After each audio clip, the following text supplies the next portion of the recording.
जियो तो फूलों की तरह मत जियो, जियो तो फूलों की तरह मत जियो कि एक दिन खिले और दूसरे दिन बिखर गए। जियो तो फूलों की तरह मत जियो कि एक दिन खिले और दूसरे दिन बिखर गए। जियो तो किसी ऐसे पत्थर की तरह जियो कि अगर तराशे गए तो खुद प्रभु की मूरत बन गए। गुरु ने अपने सभी शिष्यों को अपने सामने आमंत्रित करते हुए कहा कि मेरे प्रिय वत्स, जरा मुझे एक सवाल का जवाब दो कि दुनिया में लोहा ज्यादा मूल्यवान है या चांदी। जैसे ही शिष्यों ने गुरुदेव की यह बात सुनी कि दुनिया में लोहा ज्यादा मूल्यवान है या चांदी, झट से सारे शिष्यों ने एक स्वर में जवाब दिया, गुरुदेव दुनिया में चांदी ज्यादा मूल्यवान है। गुरु एक नजर से सारे शिष्यों को देख रहे थे और ये पड़ताल रहे थे कि कौन शिष्य उन्हें कैसा जवाब देने जा रहा है। गुरुदेव ने देखा कि सभी शिष्यों ने एक स्वर में जवाब दिया, सर चांदी ज्यादा मूल्यवान है। लेकिन तभी उनकी नजर पड़ी, कोने में एक शिष्य ऐसा बैठा था जिसने कोई जवाब न दिया। गुरुदेव ने उसे पूछा, क्या बात है बेटा, तुम कुछ बोले नहीं। वो विनय पूर्वक खड़ा हुआ, सेवा में उपस्थित होकर कहने लगा, गुरुदेव मेरी समझ से आपने पूछा था कि लोहा ज्यादा मूल्यवान या चांदी, पर मेरी समझ से लोहा चांदी से भी ज्यादा मूल्यवान हो सकता है। जैसे ही शिष्य ने जवाब दिया कि सभी शिष्य एक पल के लिए चौंक पड़े कि इस नए शिष्य ने न जाने ये कौन सा जवाब दिया और ये कह रहा है कि लोहा चांदी से भी ज्यादा मूल्यवान हो सकता है। गुरुदेव ने उस शिष्य से पूछा, वत्स क्या तुम इसकी वजह बता सकते हो कि तुमने लोहे को चांदी से ज्यादा मूल्यवान कैसे बताया। शिष्य ने कहा, गुरुदेव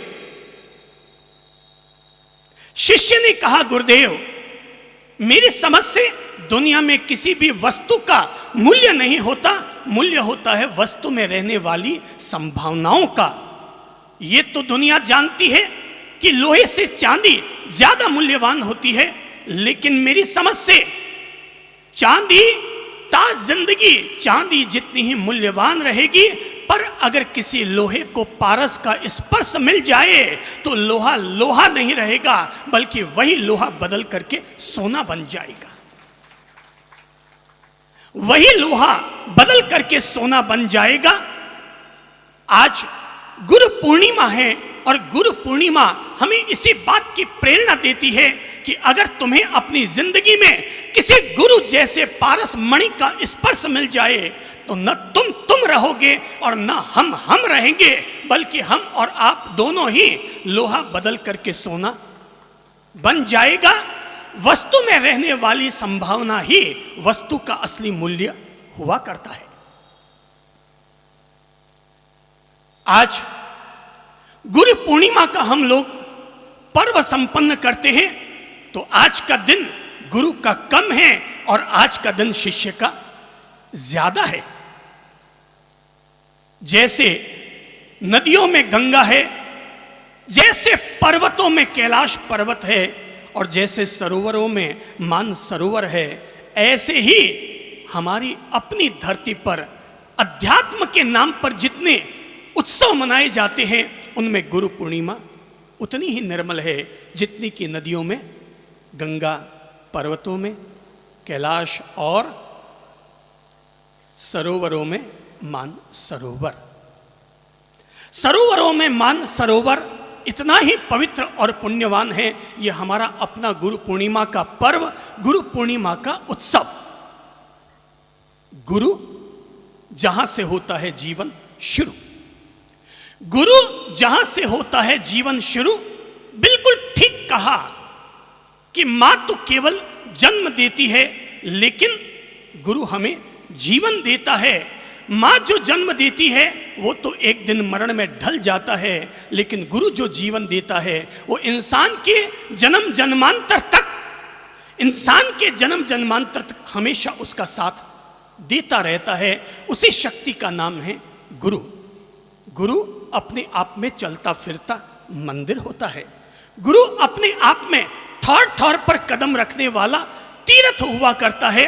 बाकी के तो सारे मंदिर और तीर्थ ईंट चूने और पत्थर से बना करते हैं, लेकिन गुरु का मंदिर तो उसके अपने ज्ञान की ईंटों से, उसके अपने चरित्र के चूने से, उसकी अपनी उदारता के आरसीसी से उसका अपना मंदिर बना हुआ होता है। इसलिए गुरु के कदम जहां जहां पड़ते हैं वो हर ठौर अपने आप में मंदिर और तीर्थ हो जाया करता है। अगर अतीत में तीर्थंकरों ने कहीं कदम रखे तो जहां जहां उन्होंने कदम रखे वो हर स्थान तीर्थ बन गया। सारे तीर्थंकर अपने आप में सदगुरु और गुरु थे। जहां जहां उन्होंने कदम रखा वो आने वाले कल के लिए तीर्थ बनते चले गए। गुरु ने जहां कदम रखा, गुरु का हर कदम तीर्थ और मंदिर बनता चला जाता है और गुरु का हर वाक्य अपने आप में धर्मशास्त्र हो जाता है। दुनिया इस विश्वास के साथ गुरु के हर वचन का पालन करने के लिए तत्पर रहती है, क्योंकि दुनिया को पता है कि गुरु ने जो वचन कहा है वो मानव समाज की भलाई के लिए, मानव समाज के कल्याण के लिए ही समर्पित हुआ करता है। मानव समाज की भलाई और मानव समाज के कल्याण के लिए ही गुरुजनों का हर वाक्य और हर वचन हुआ करता है। अगर कोई मुझसे पूछे कि इंसान के जीवन में गुरु तत्व का क्या मूल्य हो सकता है, तो मैं कहना चाहूंगा, ऐ मेरे भाई बहनों, जो मूल्य एक कागज के लिए चित्रकार का होता है वही मूल्य इंसान के जीवन के लिए गुरु का होता है। क्या कहा मैंने? जो मूल्य एक कागज के लिए चित्रकार का होता है वही मूल्य इंसान के जीवन के लिए गुरु का होता है। गुरु तो वो चित्रकार है जो इंसान के कागज को कागज नहीं रहने देता, बल्कि इंसान के कागज को भी एक खूबसूरत चित्र बना देता है। गुरु उस कुम्हकार का नाम है। गुरु उस कुम्हकार का नाम है जो इंसान की माटी को माटी नहीं रहने देता, बल्कि इंसान की माटी को भी मंगल कलश बना देता है।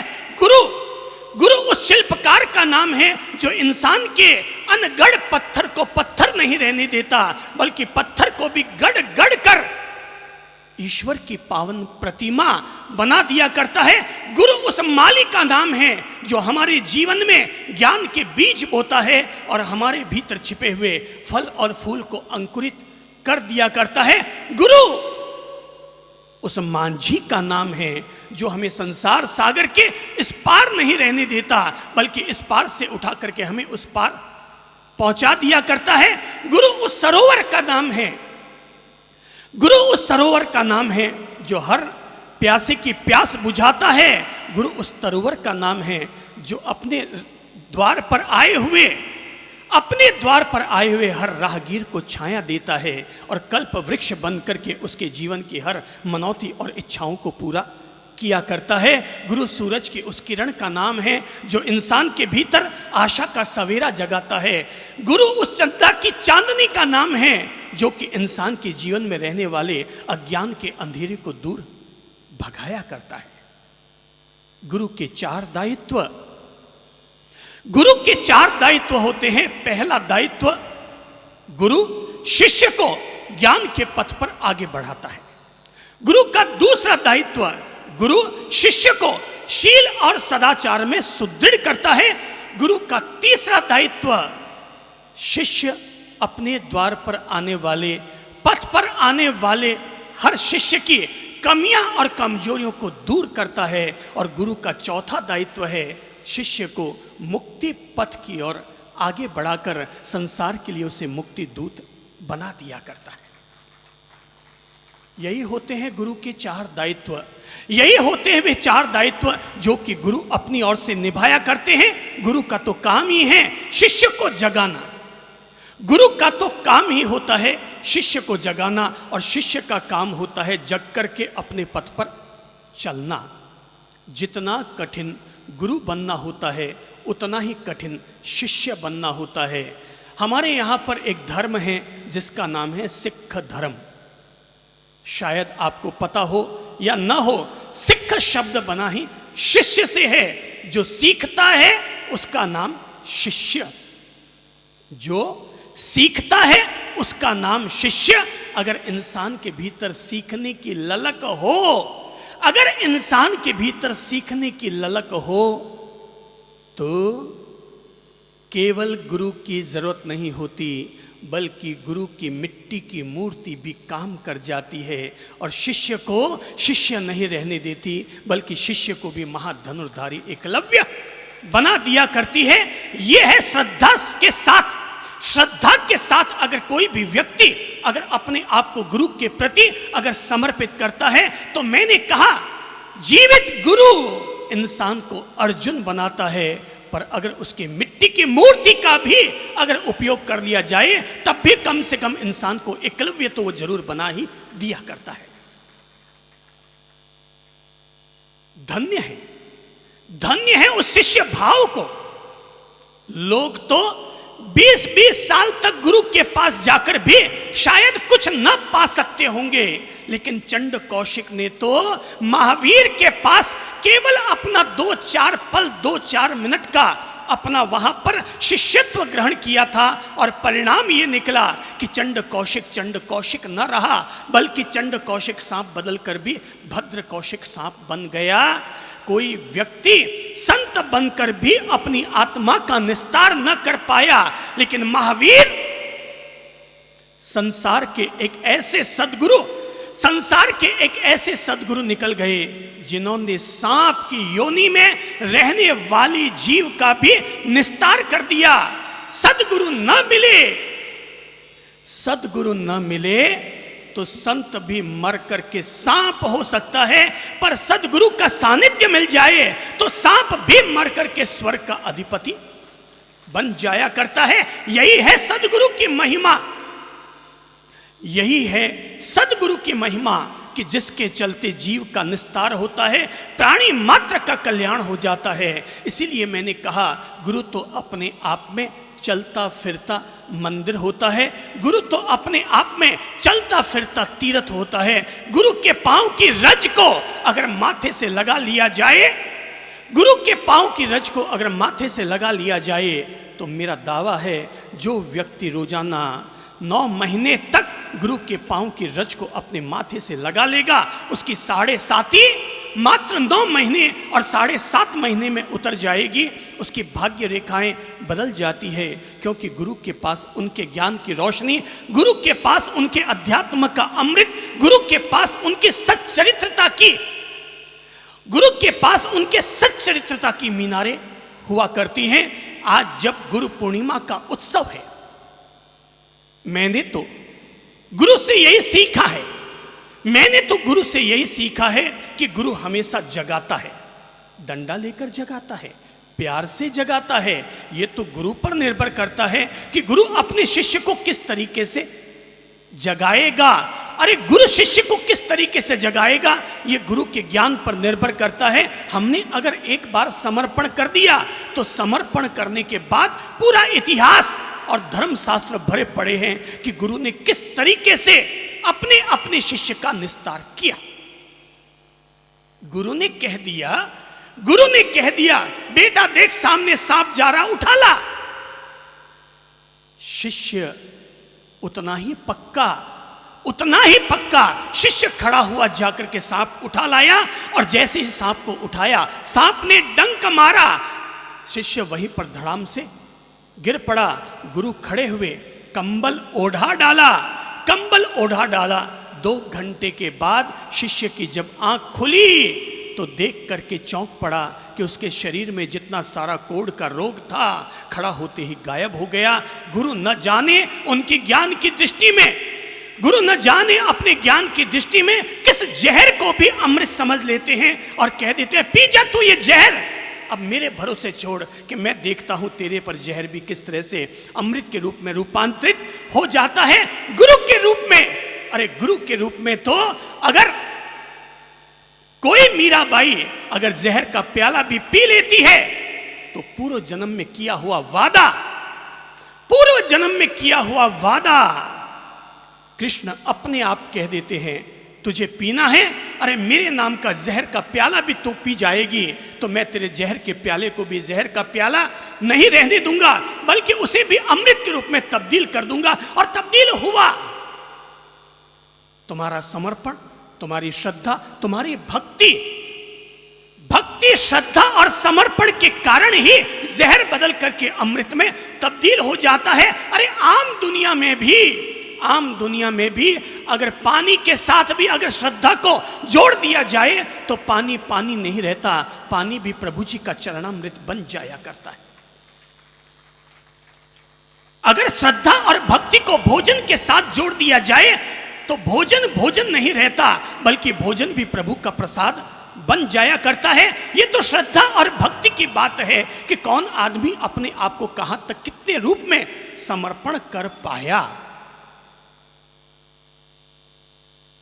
हम तो भले ही दीक्षित हो गए, संत हो गए, लेकिन संत होने के बाद भी गुरु शक्ति को तलाशते रहे। और गुरु शक्ति को तलाशते हुए मैंने सुना है कार्तिकेय के 23 गुरु थे।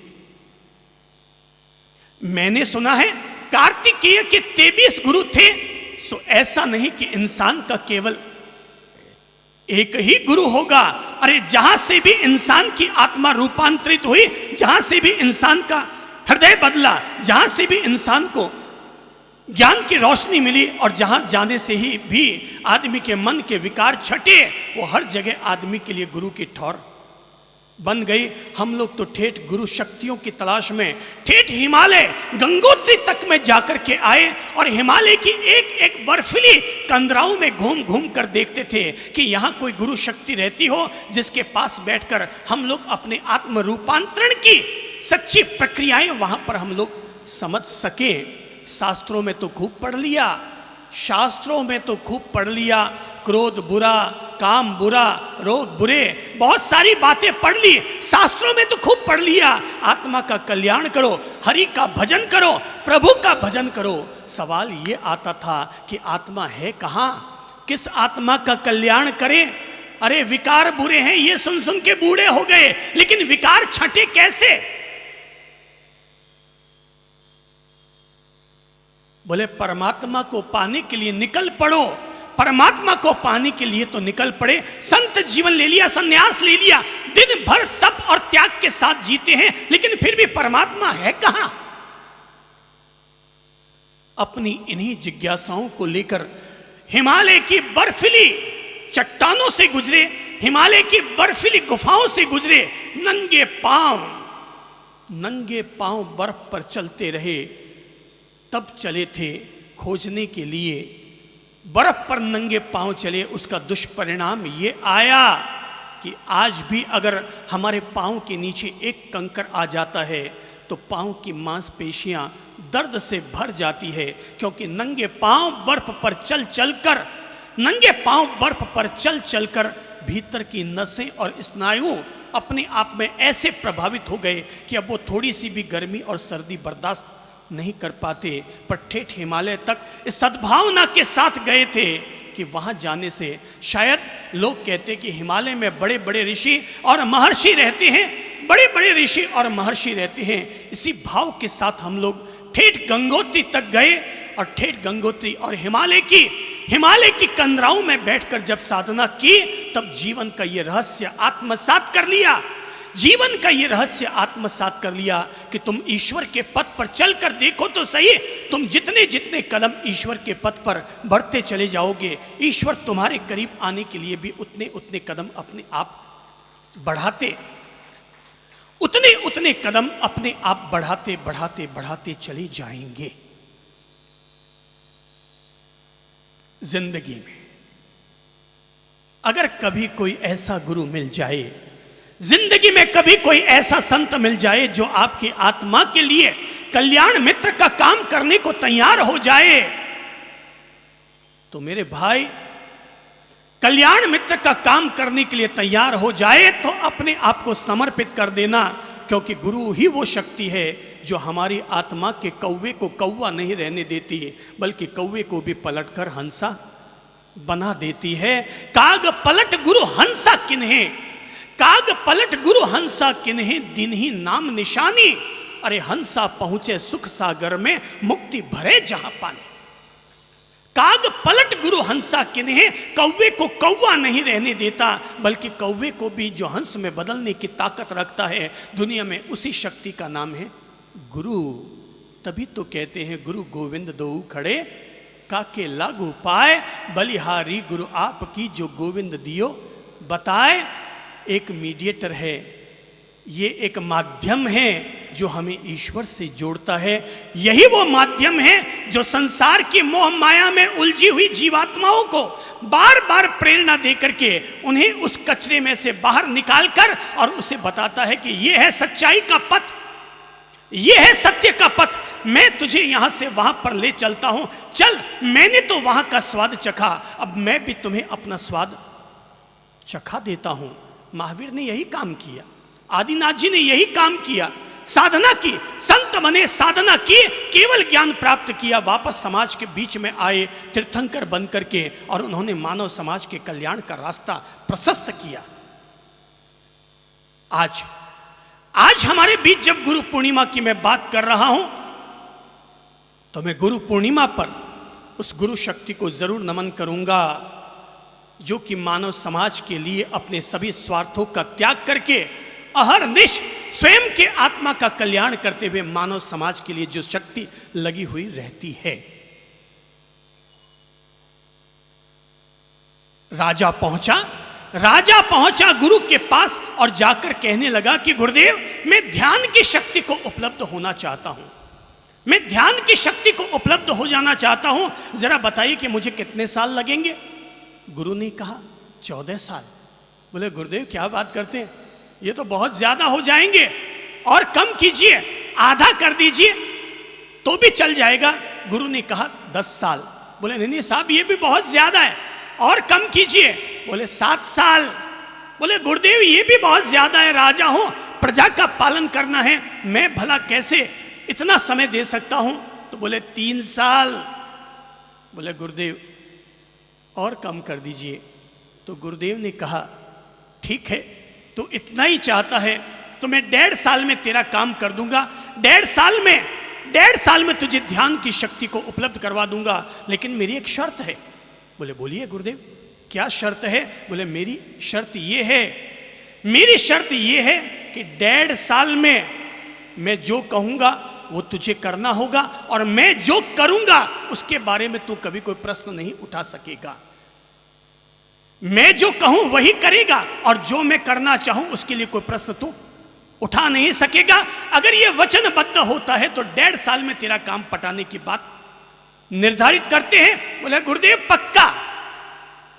बोले पक्का। बोले पक्का। बोले कपड़े उतार, अपने कपड़े उतार, ये राजा वाले अपने कपड़े उतार और ये अंगोछा पहन ले शिष्य वाला, और आ जा मेरे साथ। चले गए अपनी झोपड़ी में, और गुरुदेव ने जाते ही कहा जा पहले तो लकड़ियां काट कर लेकर आ, खाना बनाना है, भोजन बनाना है। राजा निकल पड़ा। अब कौन सा राजा, अब तो शिष्य हो गया। अब कौन सा राजा, अब तो शिष्य हो गया। लकड़ियां जिंदगी में कभी ना काटी, पर अब तो वचनबद्ध हो गया। 1.5 साल में आत्मज्ञान की मूल पूंजी, मूल चाबी अब उसे चाहिए थी। लकड़ियां भी काटने गया, लकड़ियां काट कर लाया। बोले अब खाना बना। अब खाना बनाने लगा, फूंके मार मार के चूल्हा जलाने लगा। दिन भर मेहनत होती। रात को सोने से पहले गुरु महाराज अपने पांव दबवाना भी नहीं भूलते। 1 महीना बीता, 2 महीना बीता, 3रा महीना बीता। महाराज तो दिन भर केवल अपने काम करवाते हैं, गुरु महाराज केवल अपने काम करवाते हैं। वो न तो कोई ज्ञान की बात करते हैं, न कोई शास्त्र पढ़ाते हैं, न कोई ज्ञान की चर्चा कर रहे हैं, केवल अपना काम करवाते हैं। राजा को लगा यार ये महाराज को बड़ा फोकट का नौकर मिल गया। न तो कुछ ये धर्म कर्म की बात करते हैं, न शास्त्र आराधना की बात करते हैं, बस केवल दिन भर अपने काम कराते हैं, चंपी करवाते हैं। फोकट का नौकर इनको मिल गया। इच्छा तो बहुत होती भाग जाऊं, पर नहीं, भाग नहीं सकता था, वचनबद्ध था। पूछ भी लूं कि गुरुजी कुछ पढ़ाओ, प्रवचनबद्ध था। गुरुजी ने कहा था मैं जो करवाऊं वो करेगा, जो मैं करूंगा उस पर कोई प्रश्न भी नहीं उठा पाएगा। साल भर बीत गया, 1.25 साल बीत गया। उसे लगा यार ये 1.5 साल तो अभी देखते देखते पूरा हो जाएगा, और ये जो गुरुजी हैं न कुछ पढ़ाते न बताते, 1.5 साल बाद मुझे धक्के देके घर भेज देंगे। मैं ठहरा राजा, राजा होने के बावजूद इन्होंने मेरे 1.5 साल बर्बाद कर डाले। पर सवाल यही था कि 1.5 साल से पहले कुछ बोल नहीं पाओगे। एक दिन देखा कि जब वो कुएं से पानी निकाल रहे थे कि तभी अचानक देखा गुरुजी पीछे से आए। उसे पता भी ना चल पाया, वो तो पानी निकालने में लगा हुआ था। गुरुजी आए और गुरुजी ने आते ही पीछे से एक डंडा मारा, डंडा उठाया और राजा की पीठ पर एक डंडा मारा। और जैसे ही डंडा मारा राजा चौंका, बोले अरे यार ये कौन सा तरीका हो गया ज्ञान देने का। एक तो कुछ ज्ञान दिया नहीं, काम भी कर रहा हूं और ऊपर से डंडा और खाऊं। डंडा पड़ा, चौंक पड़ा। अगले दिन फिर गुरुजी वो पानी लेने के लिए जैसे ही पहुंचा, पानी निकाल रहा था कि फिर उठा के पीछे से डंडा टिकाया। तीसरे दिन फिर, चौथे दिन फिर, 5-7 दिन बीत गए डंडे खाते खाते। अब उसको लग गया कि अब यहां पर रोज डंडे भी खाने पड़ेंगे, अब रोज डंडे खाने पड़ेंगे। इसलिए अब वो सावधान होने लग गया कि अब गुरुजी जैसे ही आएंगे तो पानी निकाल रहा था, इतने में ही गुरुजी आए। और गुरुजी जैसे ही पीछे से टिकाने वाले थे कि उसने झट से अपना हाथ पीछे किया, गुरुजी मार न पाए और उसने डंडा पकड़ लिया। गुरुजी मुस्कुराए, ठीक है बेटा। गुरुजी मुस्कुराए और कहा ठीक है बेटा, आज क्लास में पास हो गया। बोले कैसा पास हो गया, कैसा पास हो गया?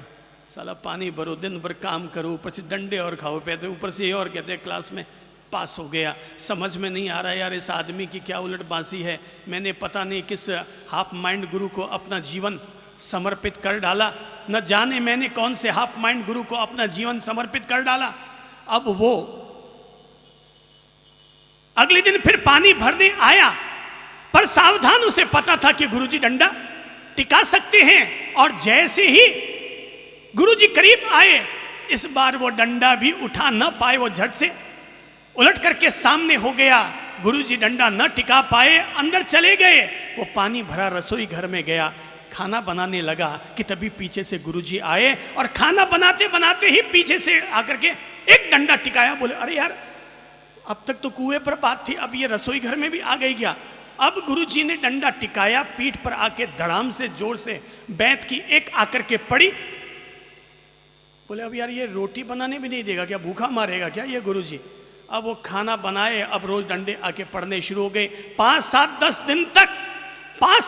दिन तक तो गुरुजी रसोई घर में आके डंडा मारने में सफल हो गए। पर इस बार जब गुरुजी आए, डंडा मारना तो दूर, जैसे वो करीब आने लगे और पीछे से उठाया ही था, इसके हाथ में बेलन थी, उसने झट से बेलन छोड़ी और डंडा पकड़ लिया। डंडा पकड़ते ही गुरुजी ने कहा सेकंड क्लास पास हो गया। गुरुजी ने कहा सेकंड क्लास पास हो गया। वो चौंका, यार कौन सी क्लास पास हो गया? क्या डंडा खाना में भी कोई क्लास की कोई सर्टिफिकेट मिलते हैं क्या? अब गुरुजी आते रोज डंडा मारने के लिए, वो खाना बना रहा होता, डंडा मारने के लिए आते, डंडा मारना चाहते पर मार ना पाते, उससे पहले वो अपना हाथ दे देता। गुरुजी ने अब रसोई में आना बंद कर दिया। वो एक रात सोया हुआ था, अचानक गुरुजी आए और आकर के एक डंडा सोए हुए के टिकाया। वो जगह, बोले यार ये बड़ा गजब का हो गया, हालत खस्ता कर डाली है गुरुजी ने। न जीने देते हैं, न मरने देते हैं, न बैठने देते हैं, न सोने देते हैं, और आकर के गुरुजी ने एक डंडा टिकाया। अब बड़ी मुश्किल हो गई, रात भर जगना भारी हो गया अब तो, क्योंकि अब तो लग गया था कि कभी भी रात को सोए भी डंडा आके पड़ सकता है। धीरे धीरे 5-7 दिन बीत गए, रोजाना डंडा खाता था, रात को सोए सोए। अब तो हालत ये हो गई, आज जब गुरुजी आए ना तो वो धीरे धीरे आ रहे थे, डंडा उठाया और टिकाने के लिए जैसे ही टिकाने लगे कि चेले ने झट से गुरुजी का डंडा पकड़ लिया और गुरुजी डंडा न टिका पाए। गुरुजी डंडा न टिका पाए, सावधान हो गया था, डंडा न टिका पाए। गुरुजी ने कहा तीसरी क्लास भी पास हो गया। राजा सोच रहा था, यार ये कौन सा पास हो गया, नहीं हो गया, वो हो गया। अब गुरुजी रात को जब भी आते पर वो डंडा न टिका पाते, वो कमरे में कदम रखते कि उसकी आहट मात्र से वो राजा जग जाता। गुरुजी ने बहुत प्रयास किए, सोते उठते बैठते, अब कहीं से भी किसी भी रूप में जाके इसके डंडा एक टिका दूं। पर अब तो चेला इतना जागृत हो गया, गुरुजी के पांव की आहट मात्र से, दूर से उनकी परछाई मात्र से जग जाता और वो गुरुजी उनको डंडा न मार पाते। गुरुजी ने आखिर 1.5 साल बीत जाने पर उसने गुरुजी से कहा, गुरुजी मैंने आपसे जो पनाह मांगी थी, मैं आपके जो शरणागत हुआ था ध्यान की शक्ति प्राप्त करने के लिए, कि मैंने तुझे अब भीतर से इतना ज्यादा जागृत कर डाला है कि दिन में भी तू अब उस चीज को नहीं भूलेगा, रात में भी ना भूलेगा। अब तुझे आंख बंद करके ध्यान करने की जरूरत नहीं है, तू तो आंख खुली करके भी अगर अपने भीतर झांकेगा तो तुझे अपने भीतर वही आत्म जागरण पाएगा जो आत्म जागरण लोग साधना करके प्राप्त किया करते हैं। राजा ने सोचा, अच्छा तो ये गुरुजी ने मुझे दिया, ठीक है, देखता हूं आज गुरुजी की मैं भी परीक्षा लेता हूं, आज मैं भी परीक्षा लेता हूं। तो झाड़ू निकाल रहा था राजा, आत्म जागरूकता पूर्वक वो झाड़ू लगा रहा था कि झाड़ू लगाते लगाते उसके मन में आया, गुरुजी शांति से बैठे हैं, देखता हूं ये कितने जागृत हैं, जाता हूं पीछे से एक गुरुजी के झाड़ू की टिकाता हूं, गुरुजी के पीछे जाता हूं और गुरुजी के एक झाड़ू की टिकाता हूं। वो ऐसा सोच ही रहा था कि तभी गुरुजी ने कहा, बेटा टिका मत देना, बहुत बूढ़ा हूं, बेटा टिका मत देना, बहुत बूढ़ा हूं। बोले क्या हुआ गुरुजी? बोले बेटा ध्यान रखना, जब कोई व्यक्ति, जब कोई शिष्य एक बार आत्म जागृति की स्थिति को प्राप्त कर जाता है, वो व्यक्ति दूसरे के भी विचारों को भी पढ़ लेने में समर्थ हो जाता है,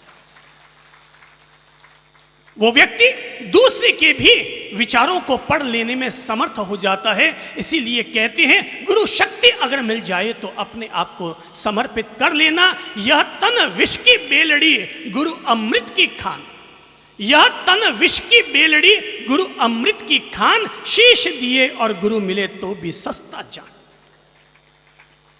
अगर शीश देकर भी गुरु मिल जाए तो भी सस्ता सौदा है। अरे हम लोग संत बने हैं, किसी के आगे हमने अपना जीवन समर्पित किया है, हमने अपने से ज्यादा, माता पिता से ज्यादा, संसार से ज्यादा किसी गुरु का मूल्य समझा, तभी हमने अपने जीवन में संन्यास लिया और मुक्ति के पथ पर हमने अपना कदम बढ़ाया, क्योंकि हम समझ गए कि गुरु का मूल्य, गुरु की वैल्यू इस संसार से भी ज्यादा है, दुनिया से भी ज्यादा है। इसलिए अपना सारा जीवन उस गुरु के नाम पर समर्पित करने को तैयार हो गए।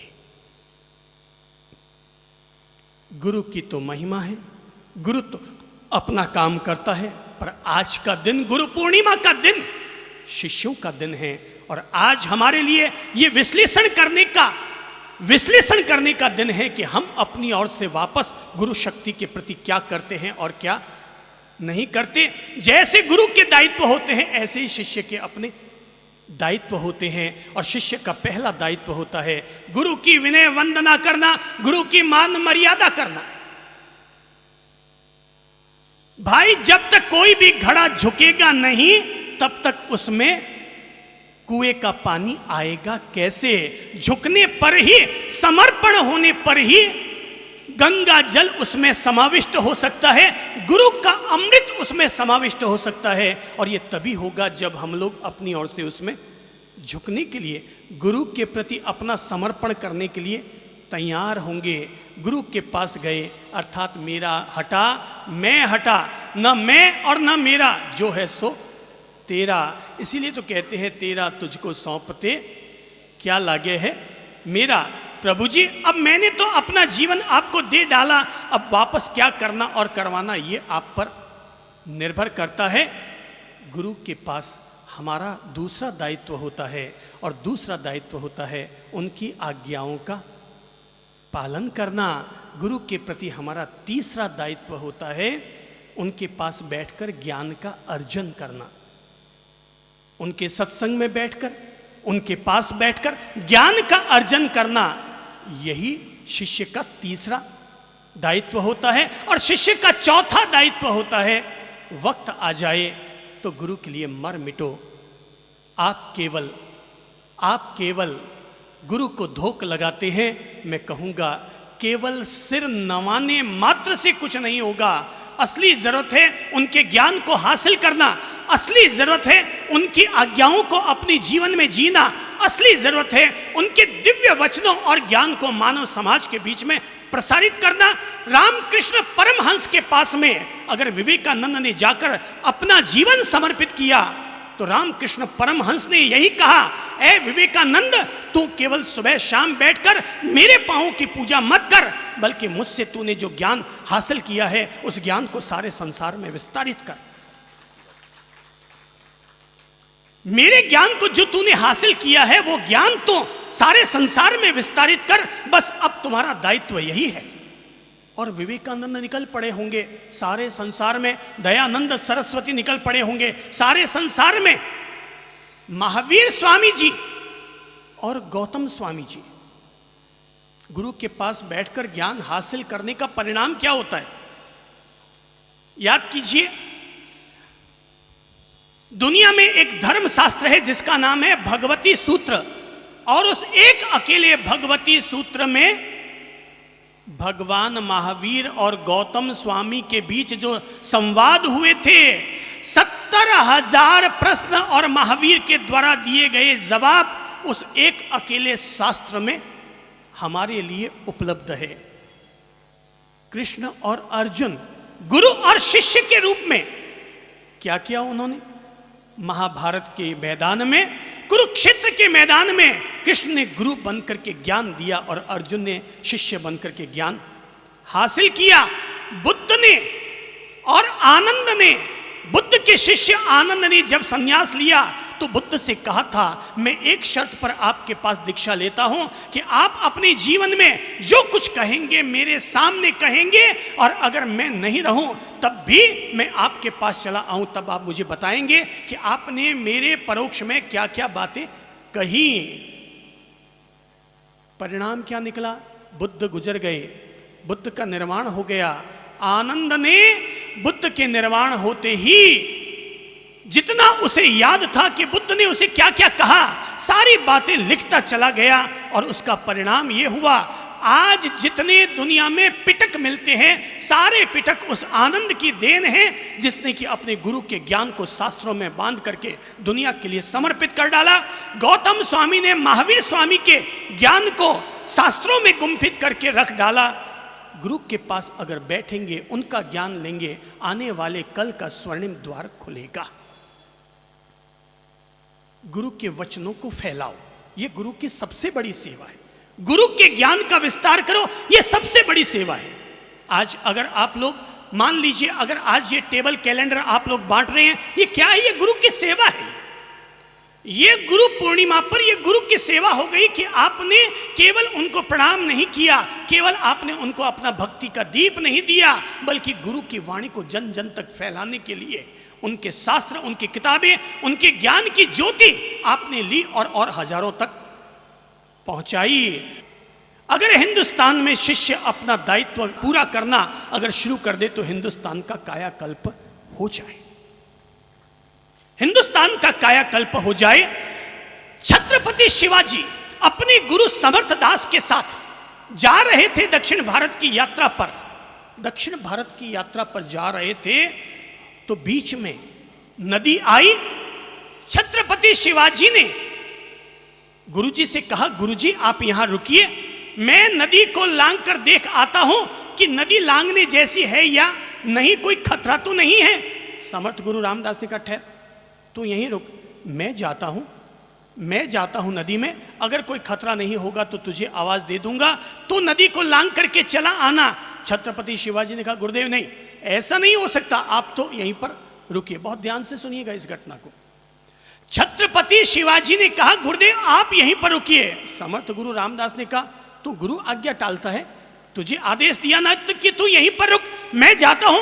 छत्रपति शिवाजी ने कहा नहीं गुरुदेव आप ऐसा मत कहिए, आप तो यहीं विराजिए, मैं पहले जाता हूं। समर्थ गुरु रामदास ने देखा कि उनका शिष्य छत्रपति शिवाजी जिद पर अड़ा हुआ है और कहता है पहले मैं जाऊंगा। तो गुरु ने कहा जा, अगर तेरी इतनी ही इच्छा है तो जा। छत्रपति शिवाजी हाथ में लकड़ी लेकर के निकल पड़े, नदी को पार कर रहे थे, आगे आगे लकड़ी रख करके देखते चले जा रहे थे कि कहीं कोई खतरा तो नहीं है, कहीं कोई अंदर बीच में गड्ढा तो नहीं है। बढ़ते चले गए और जैसे ही नदियां पार कर ली कि छत्रपति शिवाजी ने उधर से आवाज दी गुरुदेव चले आइए, निष्कंटक मार्ग है, कोई बाधा बीच में नहीं है। समर्थ गुरु रामदास भी नदिया को पार करके निकल पड़े और दोनों जब नदी पार करके आगे बढ़ने लगे तो चलते चलते समर्थ गुरु रामदास जी ने कहा बेटा आज मेरे मन में तेरे प्रति बड़ा गुस्सा आ रहा है। बोले क्यों गुरुदेव मैंने ऐसा क्या अपराध कर डाला जो आप मुझ पर गुस्सा कर रहे हैं?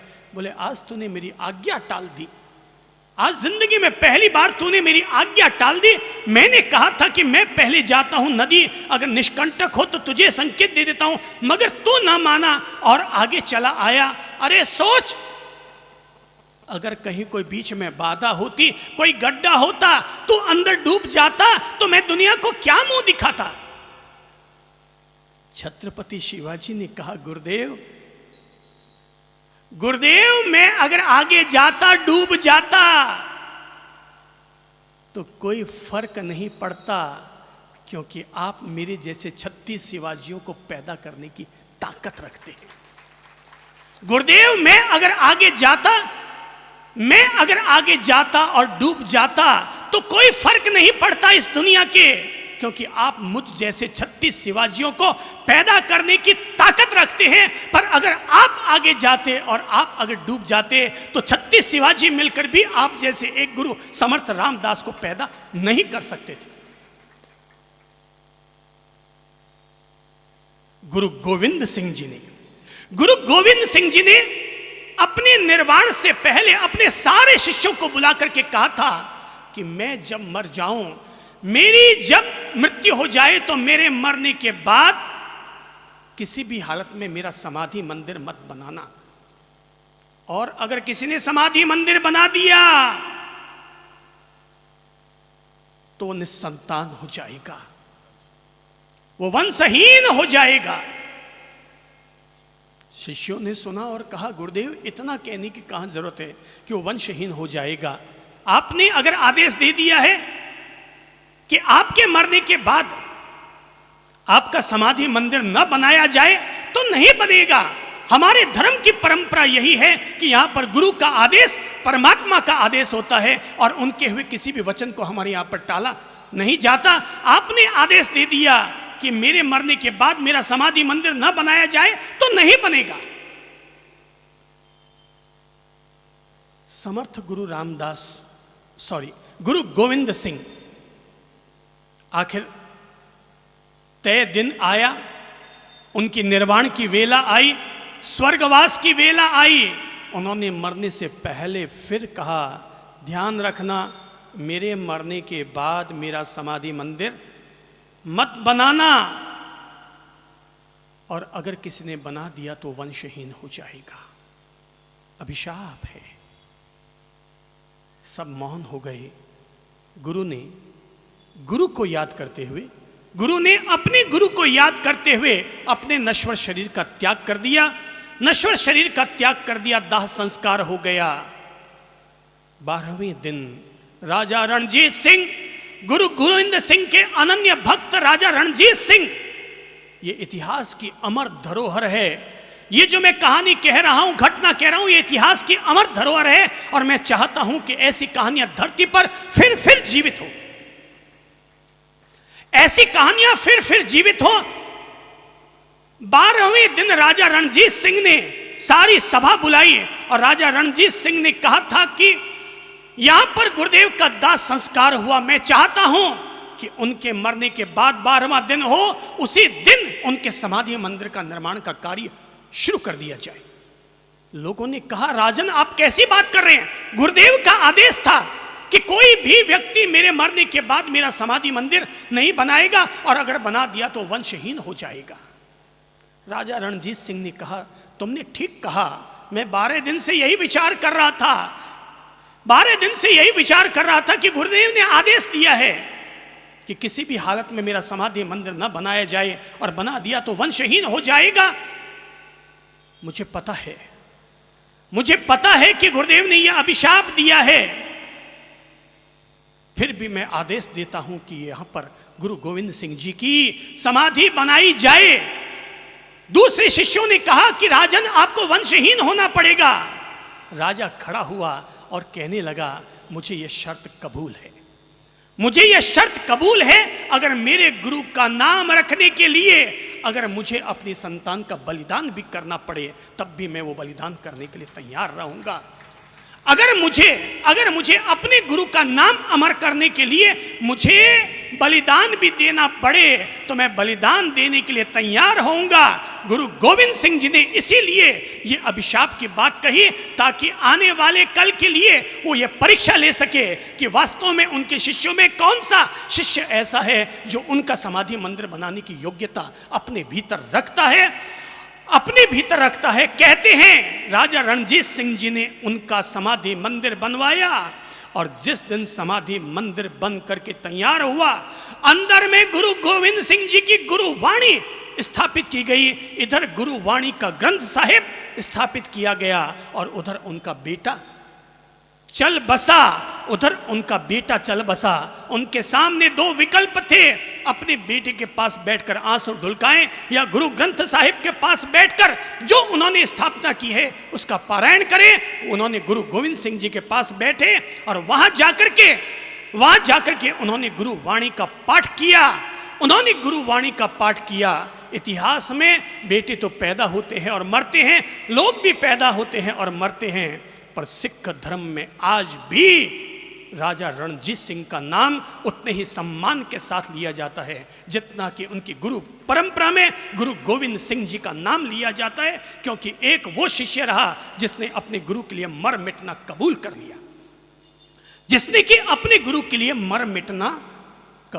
कर लिया, आज भी वो समाधि मंदिर सारे हिंदुस्तान का गौरव बना हुआ है जिसका नाम है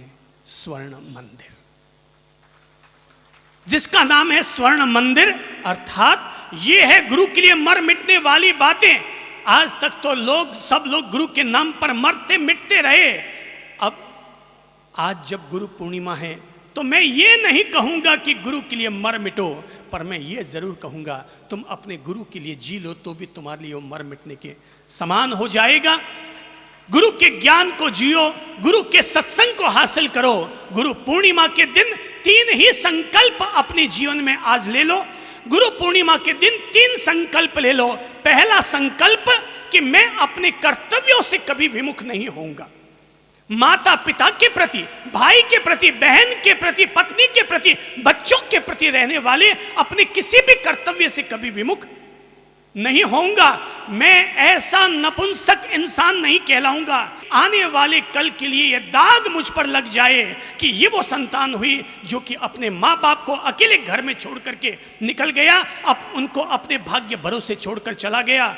मैं चंद्र प्रभु और ललित प्रभु से प्रेम करने वाला व्यक्ति हूं और मैं उनसे आज गुरु पूर्णिमा के दिन पहला संकल्प लेता हूं कि मैं कभी कर्तव्य विमुख नहीं बनूंगा। अरे महावीर स्वामी जी तो मां की कोख में रहते हुए ही ये संकल्पबद्ध हो गए कि जब तक मेरे माता पिता जीवित रहेंगे, माना माना कि मुझे बड़ा होकर के संत बनना है, सारे संसार का कल्याण करना है, क्योंकि मैं तीर्थंकर का जीव हूं, पर मैं कर्तव्य विमुख नहीं बनूंगा। जब तक मेरे माता पिता जीवित रहेंगे मैं संन्यास धारण नहीं करूंगा, मैं संन्यास धारण नहीं करूंगा। और तब महावीर ने कर्तव्यबद्धता के साथ जब तक माता पिता जीवित रहे संन्यास नहीं लिया। इतना ही नहीं, जब वो चले गए तो भाई से कहा था, भाई अब मुझे आज्ञा दो, मैं जिस प्रयोजन के लिए धरती पर आया हूं मैं अब उस प्रयोजन को पूर्ण करना चाहता हूं। भाई ने कहा, बड़े भाई ने कहा, माता पिता भी चले गए, तू भी अगर चला जाएगा मैं किसके भरोसे रहूंगा। बोले भाई मैं तो आया ही संसार के कल्याण के प्रयोजन के लिए धरती पर आया हूं। बड़े भाई ने कहा, ऐ मेरे छोटे प्रिय भाई, अगर तुझे संत बनना ही है तो बन जाना, पर 2 साल और मेरे लिए सही, अपने बड़े भाई के लिए ही सही, उसका मान रखने के लिए सही, तू 2 साल के लिए और घर पर रह जा। महावीर ने कहा, मैं फिर अपने कर्तव्य का पालन करूंगा, अपने बड़े भाई के प्रति रहने वाले कर्तव्य का पालन करूंगा। 2 साल फिर महावीर घर पर रहे। राम जी जिनकी हम लोग पूजा करते हैं, कर्तव्य पालन के लिए 14 साल का वनवास भी झेलने को तैयार हो गए। कर्तव्य पालन के लिए पत्नी को भी वहां साथ ले गए। कर्तव्य पालन के लिए लक्ष्मण ने राम के लिए अपने सारे सांसारिक सुखों का परित्याग कर डाला। यह है भाई कर्तव्य। जो व्यक्ति कर्तव्य मार्ग पर चलेगा वही व्यक्ति हिंदुस्तानी और हिंदू धर्म का अनुयायी कहलाएगा। जो व्यक्ति अपने कर्तव्य का पालन नहीं करता वो कैसा हिंदू, कैसा जैन। कोई रबड़ स्टाम्प लगा लेने मात्र से क्या कोई व्यक्ति हिंदू या जैन हो जाएगा? अरे छोड़ो हिंदू या जैन, तो अगर कोई व्यक्ति कर्तव्य से विमुख होता है तो वो मुस्लिम घर में पैदा होकर के भी मुस्लिम नहीं है, सिख घर में पैदा होकर के भी वो सिख नहीं है। इंसान का पहला धर्म अल्लाह को याद करना बाद में है, भगवान को याद करना बाद में आपका धर्म है। अपने कर्तव्य का पालन करना यह आपका पहला धर्म। गुरु पूर्णिमा के दिन गुरु पद की हम लोग आरती उतारने से पहले ये पहला संकल्प अपने जीवन में धारण कर लें, मैं अपने जीवन में कभी भी कर्तव्य विमुख क्या नहीं बनूंगा। जरा जोर से बोले तो, कर्तव्य विमुख नहीं बनूंगा। अगर हम पूछें, आपसे ही पूछें, चलिए सरदार जी खड़े होइए, सरदार जी खड़े होइए साहब, जरा एक बात बताइए और बात आप हमें यह समझाइए कि आपके सामने एक तरफ तो है कि सुबह जाकर के आपको गुरुवाणी का पाठ करके आना है और दूसरी तरफ आपके अपने घर में आपका बड़ा भाई बीमार पड़ा है, आपका बड़ा भाई बीमार पड़ा है और उसकी सेवा संभालनी है। जरा बताइए कि आपका पहला धर्म कौन सा है, गुरुवाणी का जाकर के पाठ करना या अपने भाई की सेवा संभालना? मेरा कर्तव्य है कि अपने भाई की सेवा करना। वेरी गुड, मैं ताली बजा करके इनका सम्मान करूंगा और ये कहना चाहूंगा, एक बुजुर्ग सिख भाई ने खड़े होकर के अपनी ओर से मानव समाज को यह प्रेरणा दी है कि गुरु पूर्णिमा, सबसे ज्यादा गुरु परंपरा का महत्व ही सिखों में, लेकिन वो ये प्रेरणा दे रहा है कि मेरा पहला धर्म क्या है, मेरे बड़े भाई की सेवा संभालना। आज गुरु पूर्णिमा पर जो लोग ये संकल्प लेना चाहते हैं, मन बना लो कि मैं अपने कर्तव्य से कभी विमुख नहीं बनूंगा।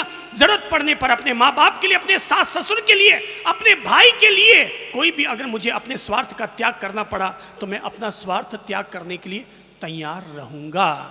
आज गुरु पूर्णिमा के अवसर पर दूसरा संकल्प ये लीजिए कि मैं 24 घंटे केवल अपने व्यापार और घर गृहस्थी के लिए समर्पित नहीं करूंगा, बल्कि 24 घंटे में से 24 मिनट ही सही, लेकिन मैं ईश्वर की आराधना के लिए, प्रभु की आराधना के लिए, उस सुपर पावर जिसने कि हमें धरती पर भेजा है, मैं उसकी उपासना और आराधना के लिए अपना समय अवश्य अवश्य अवश्य निकालूंगा।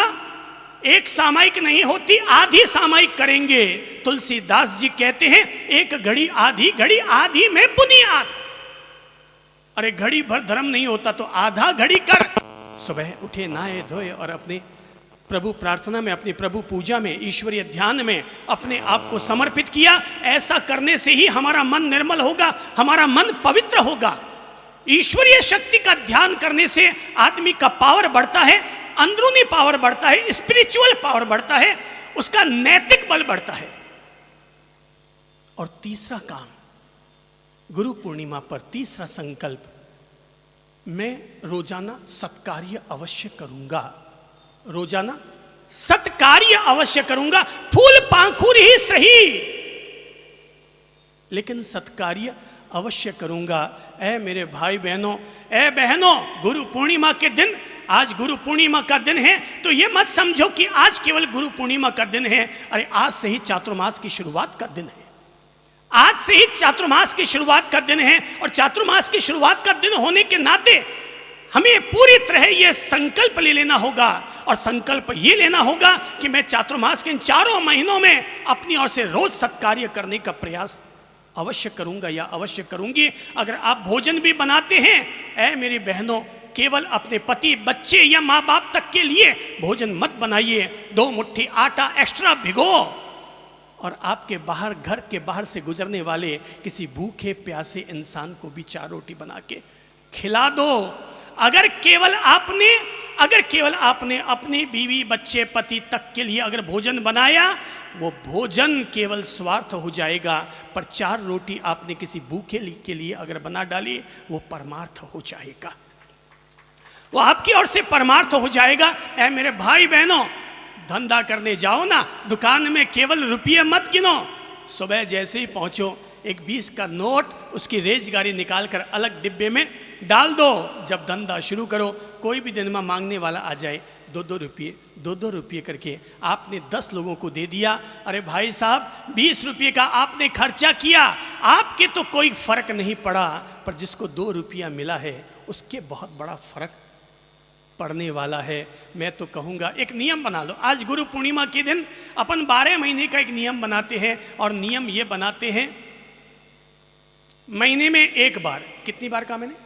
महीने में 1 बार, महीने में 1 दिन 1 बार किसी भूखे को भरपेट खाना खिलाऊंगा। क्या करूंगा? महीने में 1 बार। और कैसा खाना? आपको लगता है आपकी घरवाली नहीं बनाती, छोड़ो चिंता, किसी भी अच्छी होटल के पास ले जाओ जहाँ 100 रुपये, 125 रुपये, 150 रुपये वाला खाना बनता है। आमतौर पर जो भी आदमी भूखे को देता है ना, कैसी रोटी देता है? शाम की बची हुई रोटी, शाम का बचा हुआ साग, वही सब लोग एक दूसरे को, भूखे को बांटा करते हैं? नहीं, जो खिलाते हैं सो खिलाते हैं। आप महीने में 1 दिन ये सत्कार्य कीजिए, और सत्कार्य ये कीजिए कि आज मैं उसे अच्छा भोजन, भरपेट भोजन, बढ़िया वाला भोजन जो मैं खाता हूं और अपने बच्चों को खिलाता हूं, वैसा ऐसा उम्दा खाना मैं उसे, कोई अगर होटल के भीतर ना उससे खिलाए, भाई होटल के बाहर बैठा दो, बोले तुझे थाली में नहीं खिलाना, पत्तल में खिला दो, लेकिन खाना वो खिलाओ जो आप होटल के भीतर बैठकर खाना पसंद करेंगे।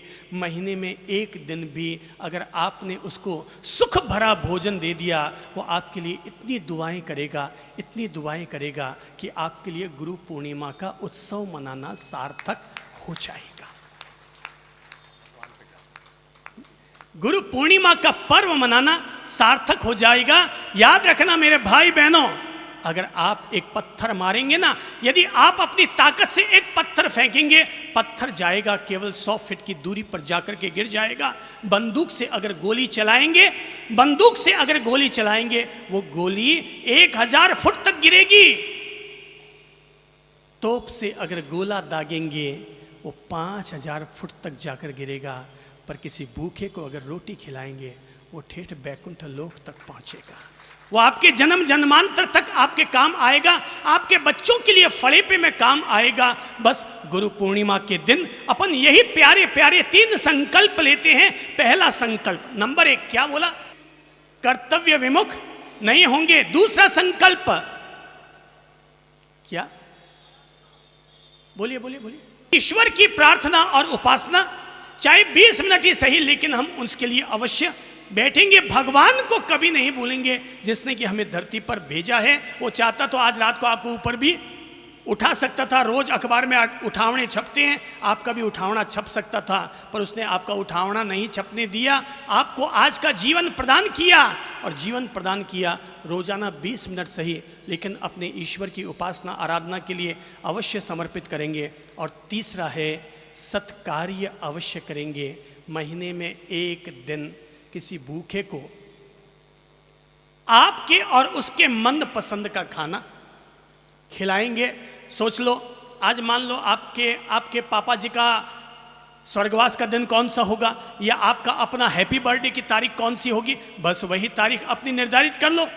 और मेरा जो हैप्पी बर्थडे की जो मैं तारीख आएगी, उस दिन मैं किसी भी रेलवे स्टेशन से गुजरते हुए, किसी सड़क से गुजरते हुए देखूंगा, ये एक आदमी यहाँ बिल्कुल भूखा प्यासा टाइप का बैठा दिख रहा है, मैले कुचेले कपड़े हैं, कोई दिक्कत नहीं। उसे कहेंगे आओ भैया तुझे भूख लगी है, वो कहेगा हाँ, बोले आओ मेरे साथ आओ, मैं तुझे खाना खिलाता हूँ। किसी अच्छी होटल के बाहर बैठा दिया उसको, अंदर गए, भैया एक प्लेट खाना लगा दो, मिठाई भी रखना, भोजन सब्जी दाल चावल जो अच्छे से अच्छा जो आप खुद वहाँ बैठ करके खाते, वो पूरी एक थाली सजाइए और ला करके आप जब भी उसके आगे से गुजरेंगे वो देख कर कहेगा सर,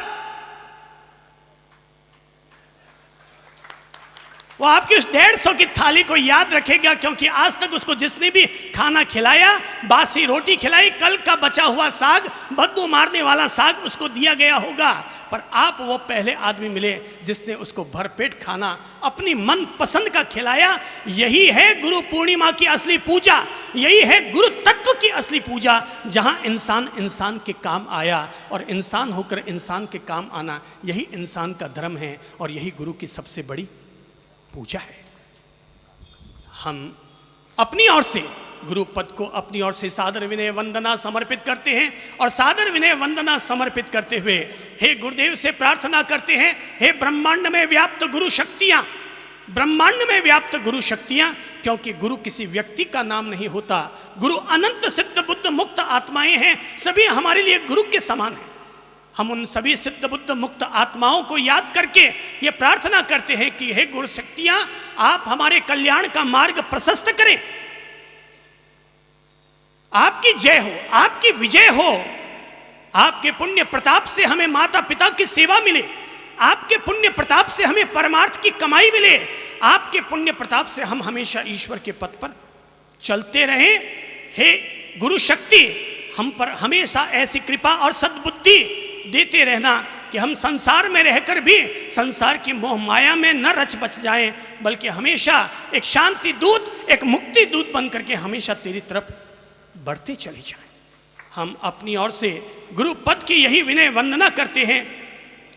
गुरु पूर्णिमा के अवसर पर आप और हम सभी लोग मिलकर के गुरु शक्ति को अब पहले याद कर लेते हैं। कृपया सभी लोग अपनी आंखें बंद कर लीजिए, दोनों हाथों को अपनी गोद में रख लीजिए, उल्टी हथेली पर सीधी हथेली, ध्यान मुद्रा स्वीकार कर लीजिए।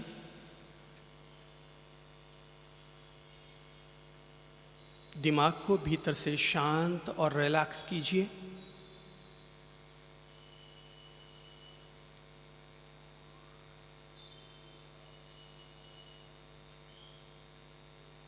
और ये धारणा कीजिए कि गुरु पूर्णिमा के मंगलमय अवसर पर मैं गुरु पद की पूजा कर रहा हूँ, उस शक्ति का सम्मान कर रहा हूँ, उस शक्ति को अपने अंतर मन में आमंत्रित कर रहा हूँ।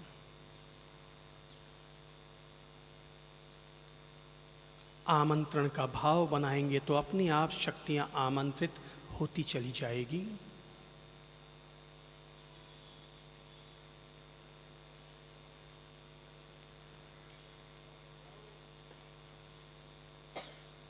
गुरु शक्ति को आमंत्रण देने के लिए 9 बार आह्वान करेंगे।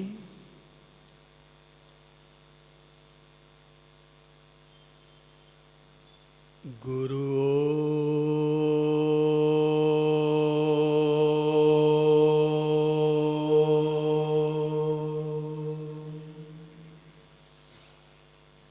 गुरु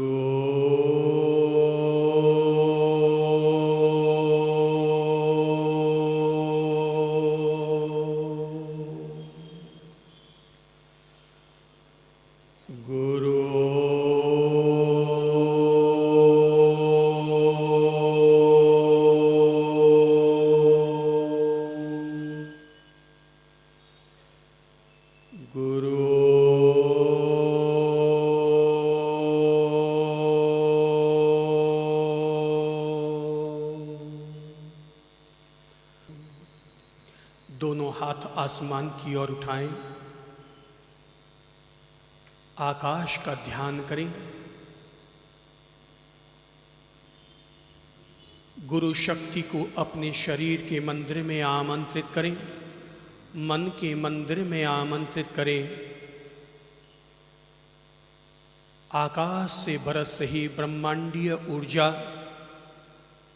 अतीन्द्रिय ऊर्जा को अपने में ग्रहण करते चले जाएं।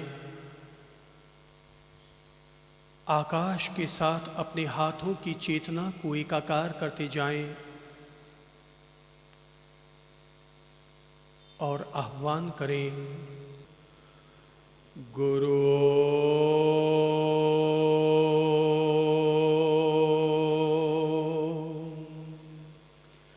गुरु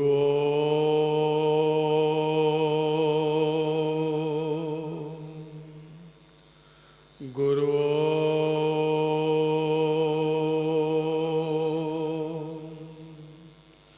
गुरु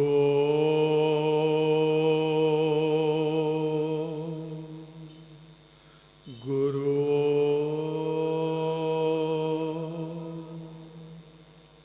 होंठ बंद, अब केवल शांत होकर आकाश से बरस रही एक दिव्य शक्ति और पावर का अनुभव करते जाएं।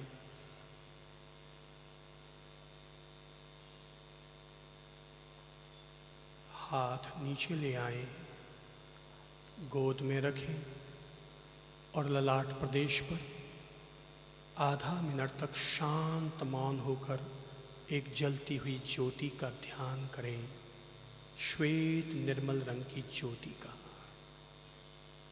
करबद्ध स्थिति, हाथों को कमल की पंखुड़ियों की तरह खोलें।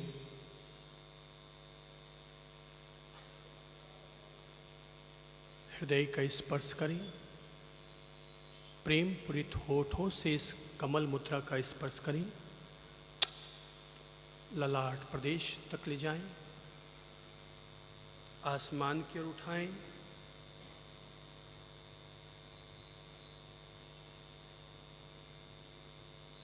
और इस सद्भाव के साथ कि हे गुरुदेव, आप हमारे प्रभात का पुष्प स्वीकार करें, गुरु पूर्णिमा की पुष्पांजलि स्वीकार करें और हमारे अंतर्मन को धन्य करें। समर्पण करें, पुष्पांजलि का समर्पण करें। स्वीकारो प्रभु अर्घ्य हमारा, स्वीकारो प्रभु अर्घ्य हमारा, स्वीकारो प्रभु अर्घ्य हमारा। हाथ को वापस नीचे ले आएं। गुरु मेरी पूजा, गुरु गोविंद, गुरु मेरो पार ब्रह्म, गुरु भगवंत। बोलो, गुरु मेरी पूजा, गुरु गोविंद, गुरु मेरो पार ब्रह्म, गुरु भगवंत। गुरु मेरी पूजा, गुरु गोविंद, गुरु मेरो पार ब्रह्म, गुरु भगवंत। गुरु मेरी पूजा, गुरु गोविंद, गुरु मेरो पार ब्रह्म, गुरु भगवंत। गुरु मेरी पूजा, गुरु गोविंद, गुरु मेरो पार ब्रह्म, गुरु भगवंत। गुरु मेरी पूजा, गुरु गोविंद, गुरु मेरो पार ब्रह्म, गुरु भगवंत। गुरु मेरी पूजा, गुरु गोविंद, गुरु मेरो पार ब्रह्म, गुरु भगवंत। गुरु मेरी पूजा, गुरु गोविंद, गुरु मेरो पार ब्रह्म, गुरु भगवंत। गुरु मेरी पूजा, गुरु गोविंद,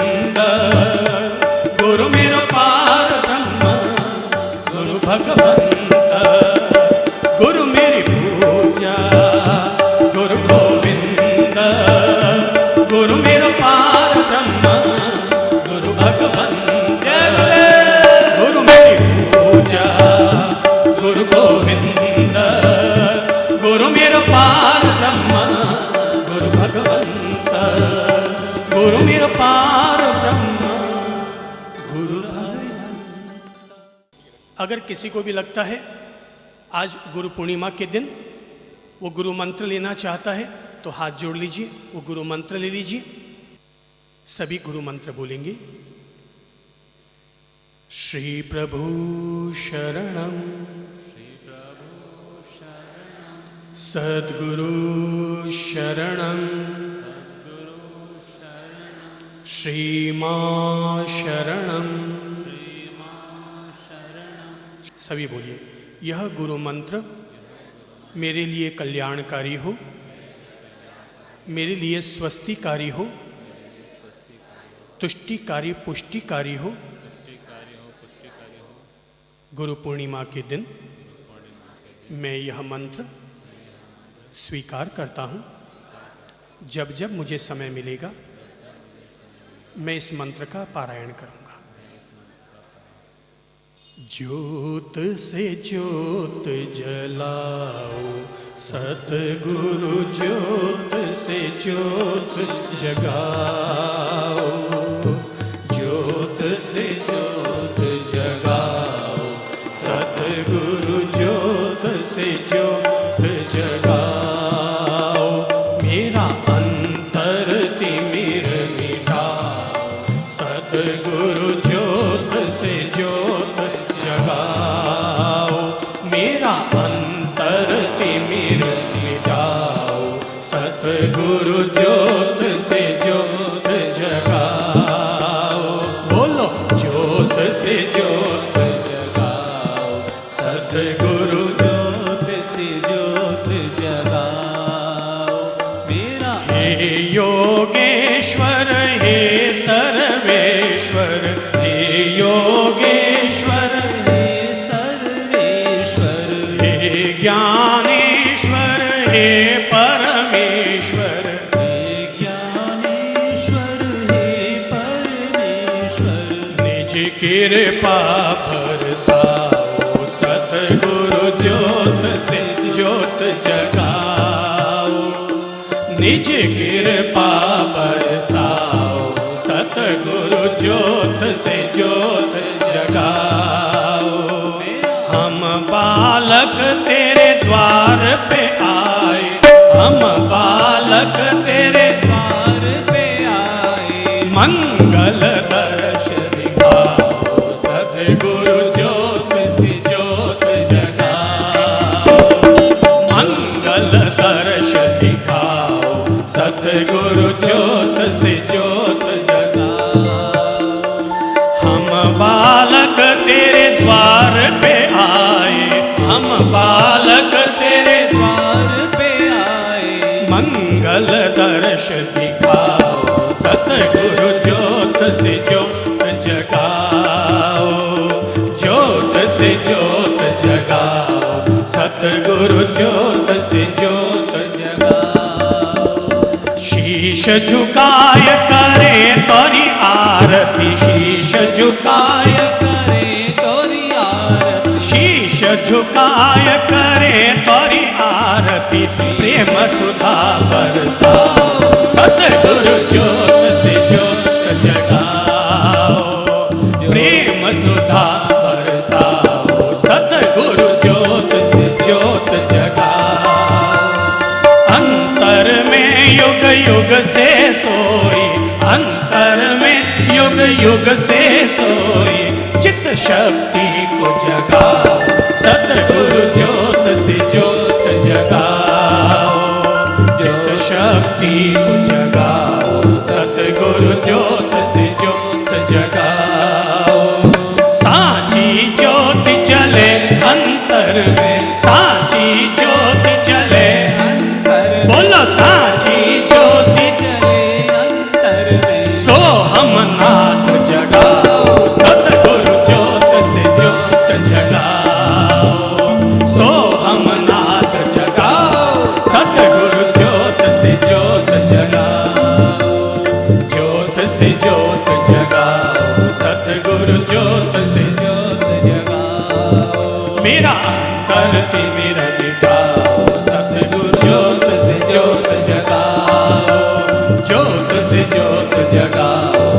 सतगुरु ज्योत से ज्योत जगाओ, ज्योत से ज्योत जगाओ, सतगुरु ज्योत से ज्योत जगाओ। इस दीपक को अपने शीश से लगाएं, अपने सिर से लगाएं, प्रणाम करें।